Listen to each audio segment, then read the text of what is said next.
पतपेड़ी चुनाव में जीत के बाद भाजपा नेता प्रसाद लाड़ का ठाकरे ब्रांड पर तीखा हमला। संजय राउत ने भी पलटवार किया।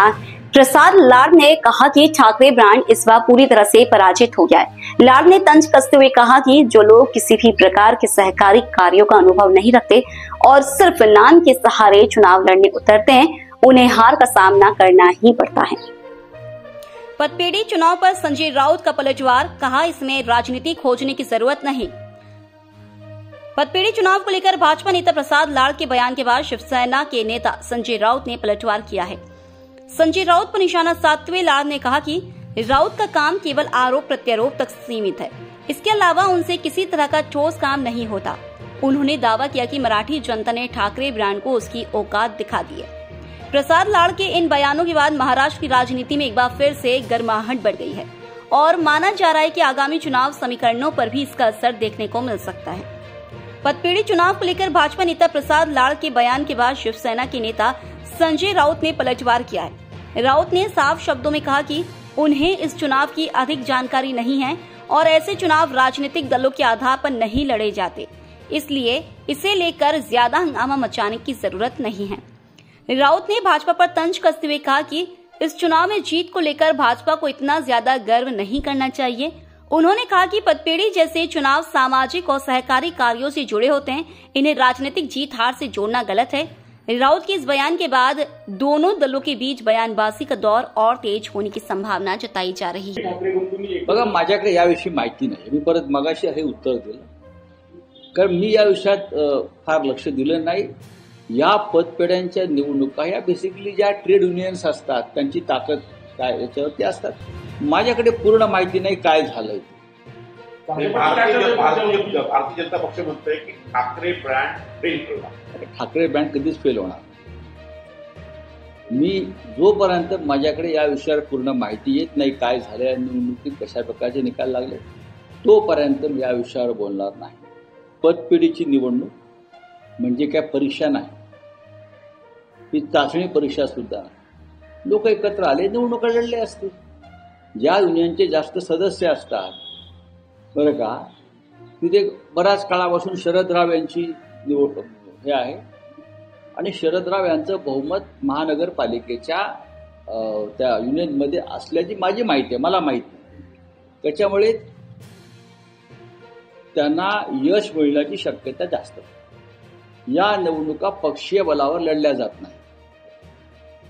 या निवडणुका ज्या असतात या पक्षीय बलावर, ठीक आहे, काही लोकांनी कार्यकर्ते एकत्र आले आणि त्यांनी ते केलं असेल, पण मला याच्यामध्ये फार मोठं यश कोणाला मिळालंय किंवा अपयश मिळालं असं मला वाटत नाही।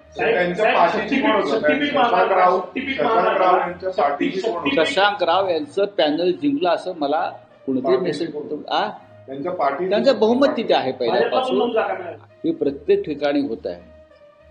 तुमची जी यंत्रणा आहे ही अपघात झाल्यावर तिथे जाते। अपघात टाळण्यासाठी तुम्ही काय करता? मुंबई सारख्या महानगरपालिकेला गेल्या 3 वर्षापासून कोणाचंही नेतृत्व नाही, लोकप्रतिनिधींचं। 27 महानगरपालिकामध्ये अशा प्रकारे भ्रष्टाचाराला मुक्त रान मिळाले प्रशासकाच्या माध्यमातून।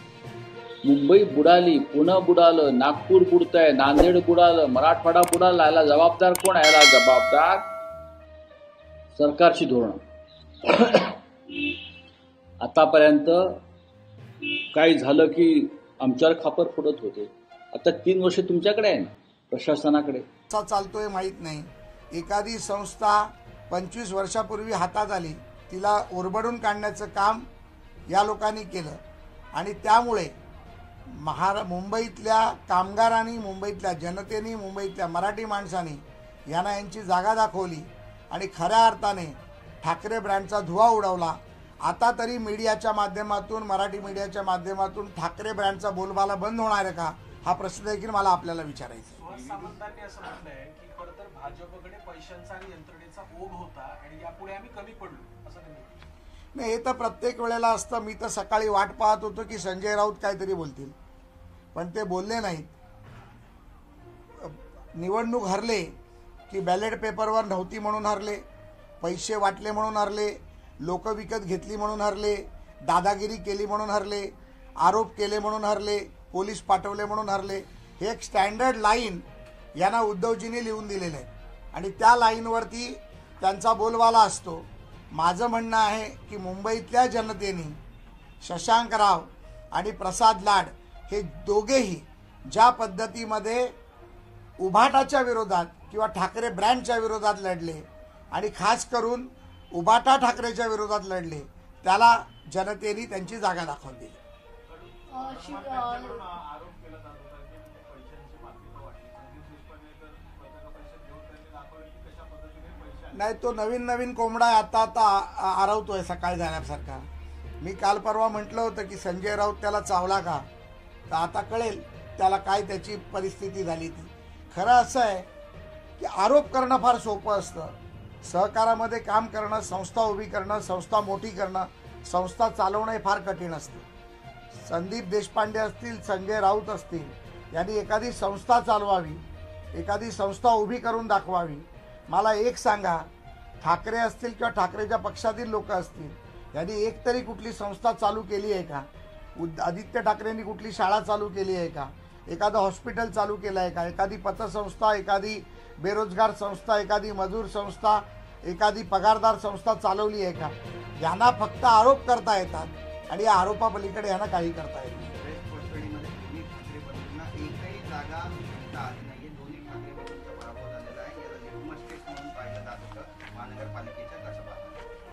लिटमस टेस्टमध्ये तर आम्ही 100% जिंकलेलो आहोत. एक अकेला सप्पे भारी हे जे म्हणतात त्या पद्धतीमध्ये प्रसाद लाड एकटा, ज्यामध्ये दरेकरांची मदत झाली, कार्यकर्त्यांची मदत झाली, सहकारातल्या कार्यकर्त्यांची मदत झाली आणि कुठलाही पक्षाचा अभिनवेश बाजूला बरोबर न ठेवता सर्व पक्षाची लोक ज्यांनी सहकारात काम करतात, ज्यांनी मदत केली, त्या सर्वांचं मी मनापासून अभिनंदन करणार आहे, त्यांचा आभार मानणार आहे. कारण हा खऱ्या अर्थाने विजय हा सहकाराचा आहे. माझ्या जवळजवळ 5 जागा या 32, 35, 39 आणि 43 मतांनी पडल्या. त्यामुळे त्याच्यापेक्षा पण मोठी गोष्ट अशी होती की यामध्ये खरं तर आपण पाहिलं तर एकंदरीत 2158 मतं ही अवैध झाली. त्यामुळे 2158 मतं जर अवैध झाली नसती तर कदाचित जर 100 मतं जरी माझ्या पॅनलला जास्त मिळाली असती तर हा आकडा 7चा आकडा कदाचित 17 असता. आणि अवैध झालेल्या 2158 मतापैकी जवळजवळ 1700 मतं ही माझ्या पॅनलची अवैध झाली. मला एकच आपल्या प्रेसच्या माध्यमातून सांगायचं आहे, शशांक राव देखील भारतीय जनता पार्टीच्या नेतृत्वाला मानतात, परंतु मला त्यांच्यावर कुठलीही टीका करायची नाही आहे. जो काही निर्णय होईल, जी काही चर्चा होईल ती त्यांच्याशी बसून करीन. परंतु शशांक राववर निवडणुकीत मी कुठलाही आरोप केला नाही. माझा टार्गेट फक्त शिवसेना होती